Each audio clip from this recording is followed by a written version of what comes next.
Spotlight is proudly sponsored by HEC Media.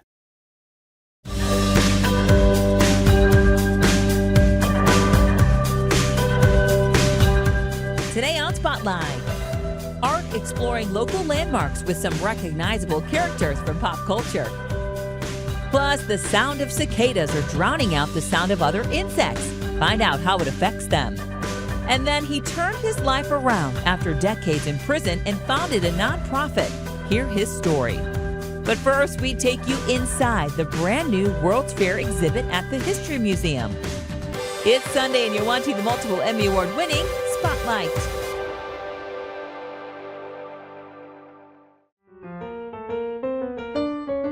This last April, we just opened up our brand new 1904 World's Fair exhibit. We've had World's Fair exhibits up in the past. Our last World's Fair exhibit had opened in 2004, and we closed it in 2023. So it was up for 19 years. That exhibit was kind of ready to come down. We also wanted to update our storytelling and tell new stories about the fair, tell stories that you maybe have heard before in different ways. So we reimagined this entire World's Fair space, and really what we wanted to do is help people both relive the wonder of the 1904 World's Fair and re-examine the complexity of the 1904 World's Fair. It was really about drilling down into those stories that we know people expect to hear, and how can we change those stories, tell with new angles. How can we approach them differently? Or how can we look for artifacts and photographs and things that can help us to tell new stories? And how can we get people to feel like they're experiencing, the wonder of the fair in some ways? So be thinking about things like ice cream cones and Ferris wheels and all those stories you've heard about at the same time that you're thinking about things like the Philippine Village, where over 1,000 people were brought and had their lives and bodies put on display. Because the World's Fair is both of those things at the same time. So in order to do that, we got out over 200 artifacts from our own collections to help us tell those stories. And we also created this scale model that shows, every building, every pathway that was at the World's Fair. It's at about a 1 to 400 scale, and it helps you be able to orient yourself at the fair and figure out where all these stories that you've heard about came from. This was the statue of St. Louis, and it was built to be temporary, but people liked it so much because if you were meeting someone at the fair, you came through the main gate. This was pretty easy to get to. So people would meet at that statue all the time. So after the fair was over, they had it cast in bronze and moved up to the top of Art Hill. And then this building right here is Festival Hall. This was the building they thought was the grandest and most opulent building at the fair. It was a huge auditorium. It could seat like over 3,000 people. It had the largest pipe organ in the world, so they would do concerts and speeches and things in there. They were so concerned the art museum would be the plainest and ugliest building at the fair that they hid it behind Festival Hall. So if you came to this gate and were meeting someone at the statue here and looked up the Grand Basin, you wouldn't be able to see the art museum at all. Every 15 minutes or so, a new overlay comes down, and it's sort of a Google Earth image of what's there today. So you can see some landmarks pretty easily, 4064 and Skinker, and then you can start to, place houses and things at the zoo and stuff like that. So you can really get a sense of where the fair was in St. Louis. We were able to animate some sort of dynamism into the model. There's little people sort of walking around. There's one of the hands on the floral clock in front of the agriculture building actually moves. There's trains running along the tracks. There's hot air balloons. There's boats in the Grand Basin. There's birds flying overhead. There's cloud cover. So there's all sorts of things happening on the models. The fair is one of the most important events in St. Louis's history, right? It changed Forest Park. People didn't go sledding down Art Hill until after the World's Fair, after that land was cleared. It turned that sort of western half of the park into the space where now there's an art museum and a zoo and a history museum and a golf course and all those things that people like to do in that half of the park. It's something that affected the built environment in St. Louis. It's something that affected the water in St. Louis. It's something that still has an impact here today and still affects all of our lives. HEC Media, supporting and promoting the arts. Check out our features and shows on theater, dance, music, the visual arts, and more. Find this and all our award-winning content at hecmedia.org.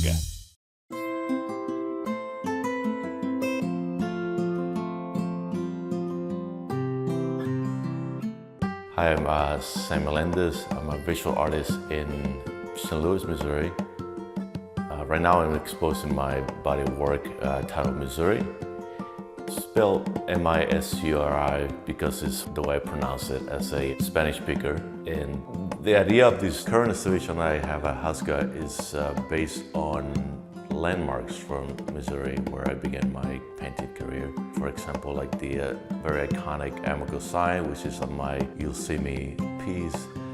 The Tropicana bowling alley, which is another very iconic landmark in Missouri. Most of these places are located very close distance to where I live and are from pictures that I take as I'm walking around my neighborhood. And characters in my work are characters that I kind of grew up with. Popeye specifically, because that was one of my favorite cartoons growing up. And in the actual cartoon, the Popeye character is a very strong and boisterous character. In my paintings, I like to think that I can turn things upside down, and I make Olive I want to say the more powerful character in my paintings, more independent, and that's why I show her in a less airheady, I would say, view. When I make these characters, a very kind of personal thing for me. It's just like, again, it's like characters that I kind of grew up with. I kind of want to bring a little whimsy to these characters that most people are familiar with and showing them in different kind of scenarios.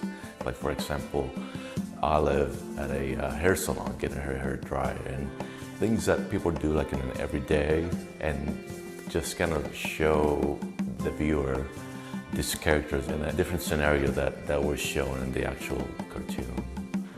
I hope you find time to stop by Haska and check out this collection. If you're from St. Louis, I'm sure you will find that a lot of these places you're familiar with. And if you're not from St. Louis, you will find it will be a great introduction to these landmarks that you'll find as you stay in St. Louis. For more St. Louis stories, subscribe to the HEC YouTube channel. Connect STL from HEC Media. By now, most everyone in the St. Louis area has a cicada story. But what about their story? They emerge from the ground. They take about 5 days to harden, and then males start singing, and a little while later, females will start responding. And in the beginning, females are picky about who they respond to. They're not going to wing flick to just any male. But when they get old, then they don't really care. When you get old enough, it's like, well, I need to just mate with whomever comes by. And the call, when you have such a dense population like that, has sort of 3 different types of noise in it. There's sort of this whooshing noise, and then you can hear the chorusing, and then you can also hear individual cicadas, and it's just this really magical sound. The cicada song has climbed to #1 on the charts, at least in the Fowler-Finn lab. Casey Fowler-Finn is an associate professor of biology at St. Louis University. We study how animals communicate with one another in a changing world. She says a cicada is like a musical instrument. The wing flick is just like a really quiet snap, and you can see the female flick her wings. The males are actually mostly hollow in their body. In their abdomen, they have muscles to produce the vibrations necessary to create the sound. And then they have basically a bunch of air, and that, as a package, allows them to magnify, to amplify their sound. What may be a magical symphony for Fowler-Finn could be like a loud concert for others. Their loud mating call can reach up to 100 decibels. Cicada communications have not been this loud in 221 years. We have 2 broods that are emerging adjacent to one another. And that only happens in this region every 221 years. So the last time these 2 broods came out was in 1803. Altogether, trillions emerge in this rare double brood event. Interestingly, the individual cicadas are actually quite quiet. The Fowler-Finn lab is investigating this phenomenon. So this is the first year that we've ever studied cicadas. And there's some stuff that we've discovered that I'm not going to talk about because could be a big deal. But also, the researchers are investigating how cicadas are possibly interfering with the communications of other insects. Even when the cicadas are silent, the human ear still can't hear the real insect world around us. We hear less than 5% of what insects are saying to one another. Insects are singing underwater, and insects are singing using plants as their communication channel, and they're using the soil, and they're talking in ways that we don't have the sensory organs to tap into those. The latest technology can now intercept insect communications. They sound like whales and frogs and birds, and it's just truly this phenomenal soundscape.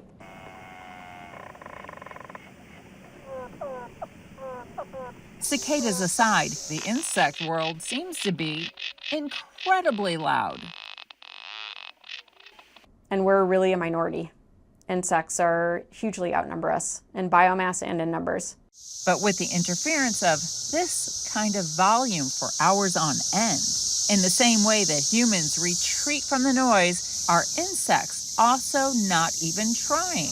Yeah, it's like if you walk into a bar and everyone's talking at once, you're probably going to stop your conversation with the person that you're next to because you're not going to be able to hear each other, and you might wait for a lull in the conversation, or you might step outside or wait till the bar clears out to have a better conversation. So we're basically testing that same phenomenon, but with insects in the field, and the bar is the cicadas. The researchers are collecting data from different sites in the St. Louis area to find the answers. We don't know the answer, and that's really exciting. We have some potential hypotheses for what could happen, and we've designed our study to test each of those really well, and we're recording airborne and substrate-borne sound before, during, and after the emergence.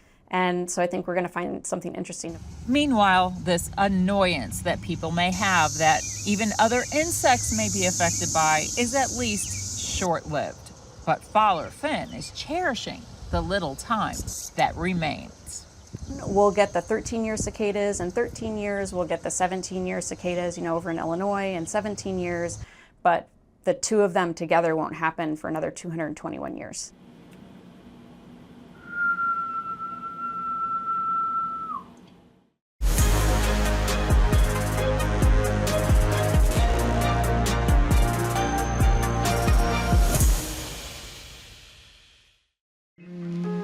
Bobby Bostick started writing poetry for the same reason that many teenagers do, to impress a girl. But instead of scribbling out a verse during algebra class or in the privacy of his bedroom, Bobby was composing his poem from a prison cell. I was 18, I had just been convicted. In my 3rd month in prison, I was trying to hold on to my old girlfriends, and letters was cool, but I started writing, I wanted a poem to go with it. Bostick had been sentenced to 241 years after being found guilty of multiple crimes, including armed robbery, that he had committed at the age of 16. His first chance at parole would be after serving 112 of those years. With a seemingly dismal future ahead of him, Bostick found solace in reading, and unexpected support for his poetry from a surprising source. I see the running thing about prison is the most violent people in the world, they respect 2 things, knowledge and violence. I was in the cell with some guys in prison. I was sharing my poetry with them. And they read and they're like, man, wow, you got some talent. These guys are never getting out of prison, and we're in the mix of a lot of violence, and they like, man, you got a lot of talent. And that was the seed right there. I'm like, maybe I can write some poems. Bostick went on to win several poetry contests, but tragedy would inspire him to try his hand at a different kind of writing. My mother, unfortunately, she's 42. She had passed away from cancer. And I was sitting in my cell mourning, in my mourning and grief, I was reading her letters. And while I was reading her letters, I was like, man, I don't want her to be forgotten. So let me write a book. And this is something I had never did. I wrote her life story, and then at the end of the book, it's all her letters to me. So it's in her own words. As the years passed, Bobby kept writing and was determined to get a college education. To do this, he would have to find an outside source willing to foot the bill for correspondence courses. A shared love of reading connected him to Linda Parkinson. She ran a little free library in front of her house, and a newspaper did an interview, and she was standing in front of her house with the street name. So I just wrote her about the love of books. She wrote back, and I was like, hey, I'm trying to raise money for college. With the help of Linda and her husband, Bobby earned his associates, the first of several degrees, while still working on his own writing and fighting his life sentence. So I'm writing hundreds of letters to courts to congressmen, to clergy, anybody in the world will listen. Bostic also developed a friendship with a man he played chess with through the mail. The man saw potential in his writing, and since Bobby didn't have access to a computer in prison, he would type out his manuscripts for him and send them to publishers. Bostic is now a published author of several books and recently met his chess partner face to face. And I walked through his house the other day, and this dreams come true because he had to believe he a conservative Republican, older white gentleman, retired engineer, and for him to believe in me, and I'm from the city of St. Louis, a street kid, and he believed, and our work got me out. So it was a lot of moving parts in getting me out of prison. It just happened overnight. In 2021, a bill inspired by Bostic's case was passed, giving anyone who committed a crime other than murder as a minor the possibility of parole after 15 years. Evelyn Baker, the now retired judge who had given Bobby the consecutive sentences, had since come to regret her decision, seeing it as too harsh for one so young. She wanted to help him secure a chance at parole and became his advocate, as well as the first person to greet him when he was released from prison in 2022. After 27 years of being incarcerated, Bostic was eager to share his story with young people, hoping to prevent some from making the same mistakes he had. Those kids, my message to them is like, just finish high school, man. You can do 4 years in high school or you can do 40 years in prison, because when you drop out of school, how you gonna survive if you don't have a game plan? You try to sell drugs, whatever you try to do is end up with consequences that can lead to prison, like what happened to me. I went to high school for 2 weeks. The money Bostic earns from speaking engagements and the sale of his books covers his bills and helps to support a charitable endeavor he began while still in prison with the help of his sister. Remembering their own rough childhood filled with poverty and uncertainty, they started doing Dear Mama giveaways to provide food, toys, and necessities to communities in need all over St. Louis. I did my first giveaway 10 days after I was out. I've been doing these giveaways for every 2 weeks for 14 months. And when I started the nonprofit, I still didn't have a release date. I had no way of getting out of prison, but the nonprofit was a dream. And to be out here actually living the dream, now I'm actually doing the giveaways. It's something I wrote down in the cell that I wanted to do, but now I'm out here doing it. So it's a dream come true, but look who it's helping though. It's helping hundreds of families, hundreds of people, and that's the beauty of giving back, because you don't know who you can help. I think Bobby's story is important because I feel like it's almost a reincarnation, right? When you've been incarcerated that long, it's easy to get out into the world and just feel overwhelmed and, down. Bostic was recently awarded an artist residency with the Kransberg Arts Foundation, an opportunity that will provide support and exposure as he continues his career as a writer. He has not allowed the past to define where he's going to go with his future. And I think that's a testament to his spirit. I'm 44, I got a whole life ahead, I got more books to write. This gives me the space to write the book. And this residency gives me opportunity to reach out to more people, to perfect my art and be in touch with other artists. I can grow, I can get ideas, we can collaborate, network, and being around artists help you blossom.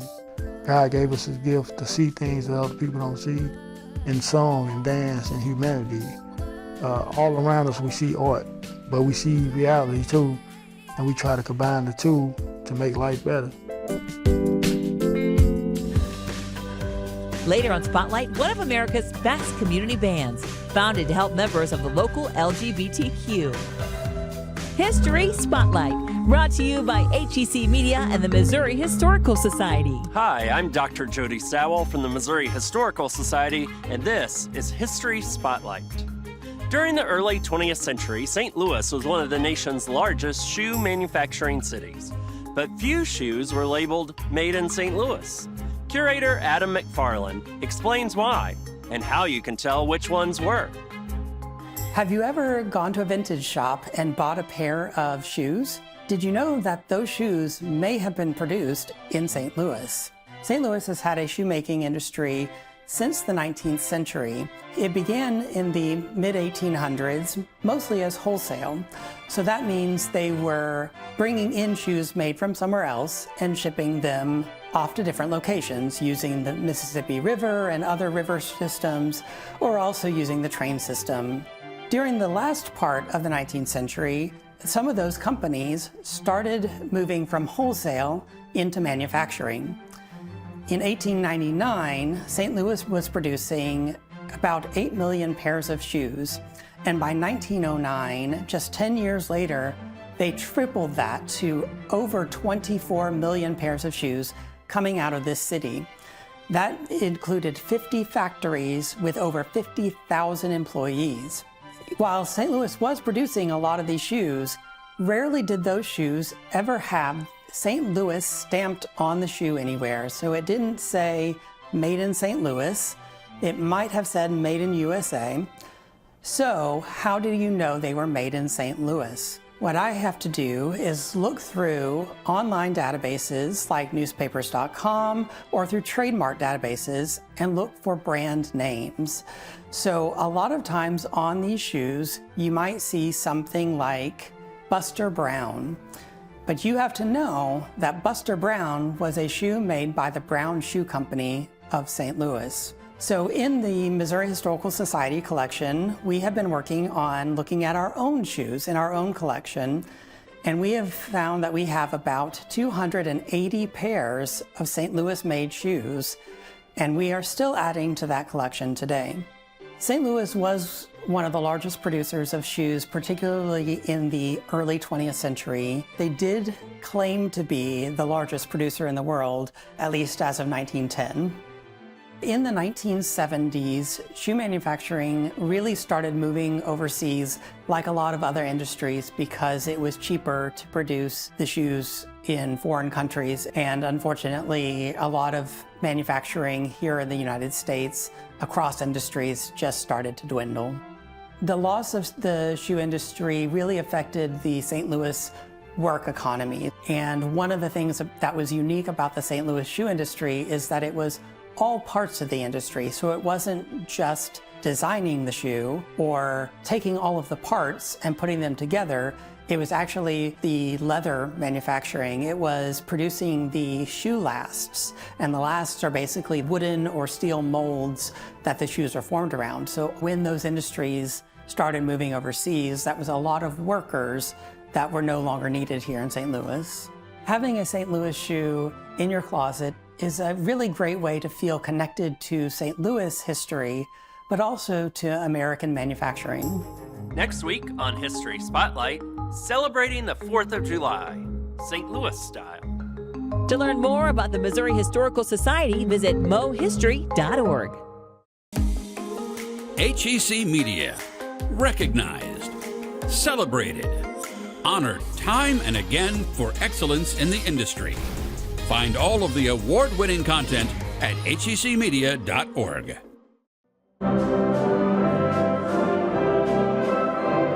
Community bands give lapsed musicians an excuse to dig their old instruments out of the closet. But for members of this community band, it's not just their instruments that have come out. We allow straight people in the band. We don't hold that against them. It's called Band Together, and it's open to anyone who can play an instrument. But it was initially formed to give members of the LGBTQ+ community a safe place to play music and a place just to play. It's a hugely social thing. Hugely. 1, 2, ready, and. Gary Reynolds first put Band Together in 1997. The goal was simply to march in the St. Louis Pride Parade. And they did. And they have ever since. But today, what started with just 10 musicians is now a roster of 170. And the people on the list are as diverse as the music the band performs. Earlier, it was probably more 2/3 men and mostly gay. Now, I would say we probably have about 30% are straight allies, which has been a real nice change. Everybody's entirely welcoming, and we're just a big family. Annie Tikacek is one of those straight allies. but she says she's had to face some of the same difficulties as many of the gay and lesbian members of the band, simply because she is in the band. My mom has kind of given me a side eye, just being like, make sure you don't tell your uncle, or, like, don't invite him, he wouldn't want to go. In the first 5 years of the organization, it was not uncommon for me to have members ask that they didn't have their name listed in the program.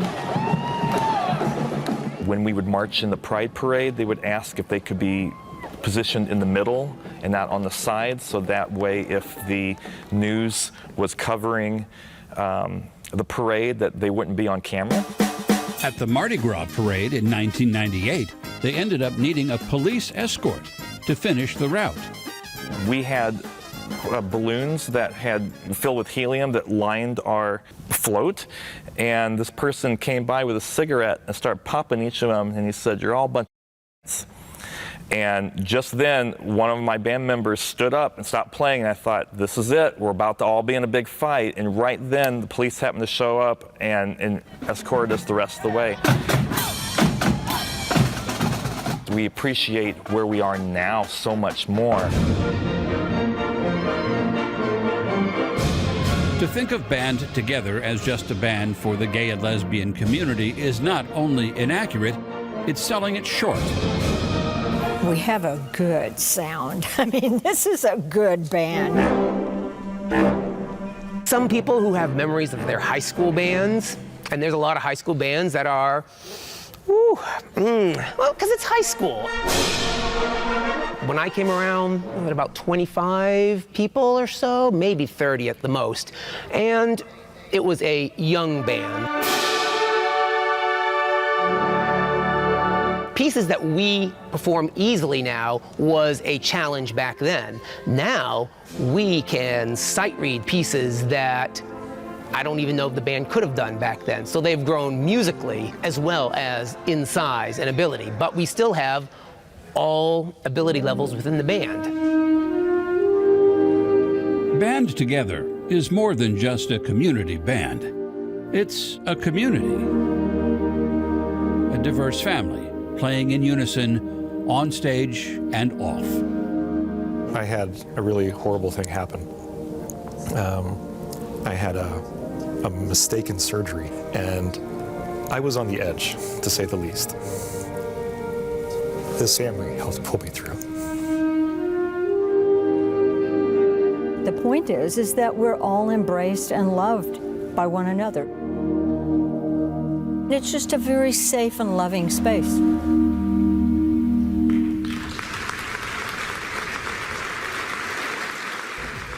Next week, honoring his father's life and music while setting his own world records.